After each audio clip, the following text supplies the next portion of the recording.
Kakinada rural మండలం తోరింగిలోని రాఘవేంద్రపురంలో TDP ప్రధాన కార్యదర్శి పెంకె శ్రీనివాస్ బాబా మనోహరి దంపతుల ఆధ్వర్యంలో సీతారామ లక్ష్మణ్ ఆంజనేయ స్వామిల నూతన విగ్రహాల ప్రతిష్ఠ ఘనంగా నిర్వహించారు. ప్రత్యేక పూజలు హోమాలు నిర్వహించగా ఎమ్మెల్సీ పేరాబతుల రాజశేఖరం, మాజీ ఎమ్మెల్యే పిల్యానంతలక్ష్మి సత్యబాబు, రూరల్ ఎమ్మెల్యే తన్నడు, పంతం సందీప్, నూరుకొత్త వెంకటేశ్వరరావులు పాల్గొన్నారు. భక్తులు అధిక సంఖ్యలో స్వామివారిని దర్శించుకుని అన్నప్రసాదాన్ని స్వీకరించారు. నూతనంగా నిర్మించినటువంటి ఆలయమునందు శ్రీరామచంద్ర స్వామి వారి నూతన విగ్రహ ప్రతిష్టాపన మహోత్సవం ఈ రోజు ఉదయం 10:44 అత్యంత వైభవపేతంగా జరిగింది. ఇక ఈ యొక్క విగ్రహ ప్రతిష్టాపన మహోత్సవంలో ఈ పేరు చెప్పండి, పెంకే శ్రీనివాస్ బాబా గారు దంపతులచే ఎంతో వైభవపేతంగా ఈ యొక్క విగ్రహ ప్రతిష్టాపన కార్యక్రమం జరిగింది. ఈ యొక్క విగ్రహ ప్రతిష్టాపన కార్యక్రమం బట్నవెల్లి వాస్తవ్యులు కీర్తిశేషులు శ్రీ సాంబశివరావు సిద్ధాంతి గారి శిరీష పరివారంతో ఈ విగ్రహ ప్రతిష్టాపన మహోత్సవం ఎంతో వైభవంగా జరిగింది. తదుపరి స్వామివారికి శాంతి కళ్యాణము, అలాగే పూర్ణాహుతి కార్యక్రమంతో తదుపరి అన్నప్రసాద విరతన కూడా జరుగుతుంది. జై శ్రీరామ్. జై శ్రీరామ్. దైవ సంకల్పంగానే భావిస్తూ ఇక్కడ పెద్దలందరూ కూడా ఎంతో చక్కగా అంతా కూడా ఇక్కడ పురోహితులు కూడా ఎంతో చక్కగా 2 రోజుల నుంచి ఇక్కడ హోమాలు చేసి విగ్రహ ప్రతిష్ట జరిగింది.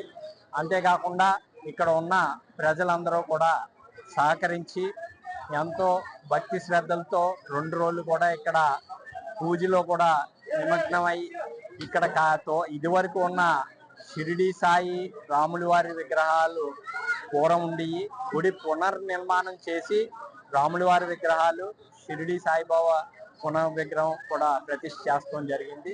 ఈ అవకాశం ఇచ్చిన అందరికీ కూడా, ముఖ్యంగా ఇక్కడ ఈ విగ్రహ గుడి నిర్మాణానికి తోడ్పడిన కమిటీ వారు పెద్దరాజు మరియు ఆయనతో సహకరించిన కమిటీ అందరికి కూడా నేను ధన్యవాదాలు తెలియజేస్తాను. చుట్టుపక్కల ప్రాంతాలందరూ కూడా ఎంతో ఆధ్యాత్మిక శోభతో ఆనందోత్సాహాలతో ఈరోజు ఈ కార్యక్రమాన్ని జరుపుకుంటున్నారు.